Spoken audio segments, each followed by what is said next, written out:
Thank you, Mr. President. The distinguished senator from Delaware. After 2 long one-on-one meetings with Mr. Rex Tillerson, and after a thorough confirmation hearing on the Foreign Relations Committee that stretched some 9 hours, and after extensive additional research and reading and digging into his record, his public statements, and his views, I announced last week that I would oppose the nomination of Rex Tillerson to be Secretary of State of the United States. I will say that over our meetings, our conversations, and my review of his record, I have come to respect Mr. Tillerson as a thoughtful and seasoned and capable professional in his line of work with impressive international business experience. And I will say that his quick action to sever financial ties with ExxonMobil is a strong example that I wish President Trump had followed with regard to his own private business interests. And I found encouraging some of Mr. Tillerson's statements in the confirmation hearing and his public stances, including his commitment to NATO, his respect for U.S. leadership in multilateral initiatives from the Paris Climate Change Agreement to the Iran deal, and his support for development programs throughout the world, but especially in Africa, a continent where I've been engaged in my 6 years on the Senate Foreign Relations Committee. And his nomination has the support of highly respected former officials, from Brent Scowcroft and Bob Gates to James Baker and Condoleezza Rice, former secretaries and national security advisors. But Mr. Tillerson and I disagree strongly on key issues. I believe, for example, that climate change is a pressing national security threat that must be addressed. Mr. Tillerson saw it somewhat differently. I believe in advocating for human rights, for a free press, and for democracy around the world, because these principles advance our security and our economic interests here at home. I don't believe that human rights, press freedom, and democracy are add-ons, are things that we can address and deal with after national security is addressed. These are core to who we are as a nation and to the advocacy and engagement that I hope for and expect from our State Department and our next Secretary of State. These are just a few of the reasons why ultimately I decided to oppose Mr. Tillerson's confirmation, but that's not why I've come to the floor today. Mr. President, I'm here today principally because the challenge we face is not whether a single nominee is the perfect person for this particular role. The challenge we, the American people, now face is to determine the future we seek for our country on the world stage, and whether we will choose to continue to lead the free world. Do we envision the United States leading by example through actions that show we will stand by our values, especially when it is challenging or difficult? Do we envision the United States leading a coalition of democratic allies and Muslim partners around the world in the global fight on terrorism, defending each other and promoting values of human rights and rule of law and democracy? Or do we accept a dark and dystopian vision that sees the world in strict zero-sum terms, whereby any win for our allies or partners is automatically a loss for America, a vision in which we could abandon our values for political gain, a vision that distances us from the world both by a literal wall and a growing gulf in priorities? For decades, Republicans and Democrats have agreed on foundational principles of U.S. leadership in the world. We engage with the world. We consistently and reliably support our allies. We lead by example, especially on our core values. We fight for the rule of law, for human rights and democratic institutions, because doing so makes us safer and more secure. Consider our alliances. The Heritage Foundation accurately pointed out that supporting our allies overseas, and in particular our treasured and enduring alliance with our NATO partners in Western Europe, isn't charity, but rather a proven method for keeping the United States safe and secure. As Heritage puts it, alliances prevent war by driving up the cost of aggression. Alliances deter our rivals and adversaries. Alliances promote stability, help us project power, and enhance our legitimacy. Why does this matter? Why is this a current matter of debate? Why is this a pressing concern in the context of this nomination and in the work of this body? Take, for example, Russia under Vladimir Putin. It is the unanimous view of all 17 U.S. intelligence agencies that Russia conducted an organized and intentional campaign of interference in our 2016 presidential election. That Russia conducted a cyber attack authorized at the highest level with an intention to influence the outcome of our election. I cannot imagine a more direct frontal assault on who we are as a nation than to seek to influence our democratic election. But on top of that unprecedented attack on who we are as a nation, Vladimir Putin's Russia illegally annexed the Crimean Peninsula and continues to support the murderous Assad regime in Syria. Today, Russia is preparing, even threatening, to intervene in upcoming elections across Europe, Central and Western Europe, including elections in our longtime close allies, France and Germany. It's been massing troops on the borders of our NATO partners, like Estonia and the other Baltic states, and conducting snap exercises all up and down the border with NATO. It is precisely because of these acts of aggression that the NATO alliance is more relevant and more important than ever. These aren't groundbreaking or controversial conclusions I'm reaching today.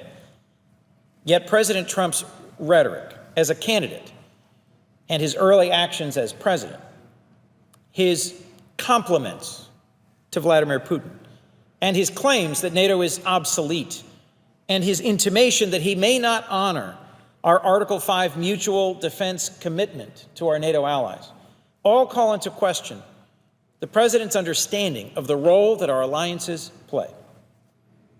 It also calls into question whether his administration understands the consequences of weakening or abandoning these alliances. More than perhaps any nation on earth, the United States has deeply benefited from the stable world order that we helped shape following the Second World War. After Americans went throughout the world to fight the forces of fascism and imperialism in the Pacific and the European theater in the Second World War, we sat astride the world as the most powerful country on earth, with weapons possessed by no other, with the greatest manufacturing and military might on the planet, and we set about establishing an inclusive, rules-based, democratically oriented world order from which we have benefited more than any other nation. And NATO has become a key part of the alliances that we've relied on for that peace and stability in the 7 decades since.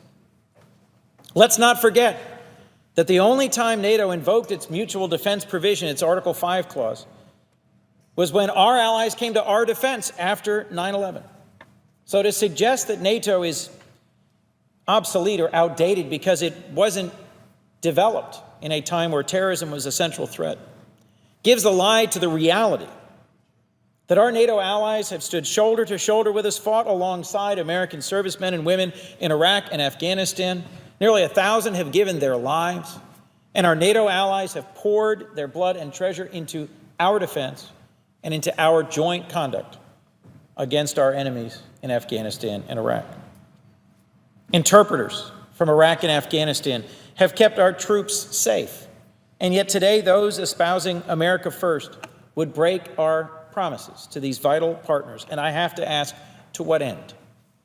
Mr. President, when we turn our backs on our allies and friends, there are consequences. They may be prompted to seek to help themselves in new or unexpected or dangerous ways, such as developing their own nuclear capability or seeking armaments from Russia rather than from working in partnership with us for their own security. They may seek to find new allies who do not, in fact, share our values. And in all these cases, America first may gradually, tragically become instead America alone. That leaves us less safe and closes off economic opportunities around the world. So in seeking out a strategy that is purported to make us safer and stronger, President Trump may in fact accomplish neither. A policy of America first doesn't just mean turning our backs on our allies and partners, It may also mean turning our backs on some of the world's most vulnerable people with real consequences here at home. The executive order signed by President Trump just on Friday, banning all refugees from the United States for 120 days, banning refugees for 90 days from 7 countries, and indefinitely from Syria, caused chaos and confusion at our airports and instilled concern, even fear, in American families across our country. And I have a key question today, introduced earlier by Senator Cardin, the ranking Democrat on the Foreign Relations Committee, but not yet answered, which is, where does Rex Tillerson stand on this executive order? How does he see it in our place in the world? How does he understand the centrality of the example that we show to the world in how we embrace human rights?